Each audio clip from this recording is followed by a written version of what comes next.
ও হচ্ছে 1 মাস আগে ভর্তি হয়েছে উনি। ওনার প্রবলেম ছিল, কি কি প্রবলেম ছিল বলো? আমার আর্থ্রাইটিসে ব্যথা, গিটে গিটে ব্যথা। তো 1 মাস ধরে ক্লাস করেছে, কন্টিনিউ ক্লাস করেছে, করার পরে রিভিউটা একটু বলো। আমি ওষুধ খেলেও আমার ব্যথা, মানে ব্যায়াম করার পর থেকে ব্যথাটা একটু কম দেখলাম।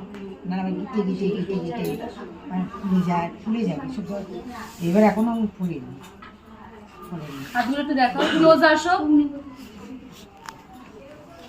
হাতগুলো ফুলে যেত ওনার, গিটে বলে। 1 মাস ধরে ক্লাস করার কারণে হাতগুলো এখনো ফোলেনি, আর ব্যথা নেই শরীরে, এখনো ব্যথা নেই তো?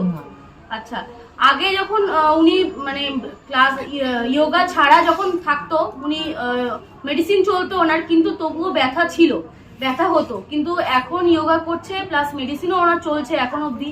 উনি 1 মাস ধরে ক্লাস করছে, কিন্তু এখন ওনার ব্যথা পেন কোনো জায়গায় নেই। ইভেন হাতটা আগে ফুলতো, সেই হাতটাও এখন ফুলছে না, তাই তো?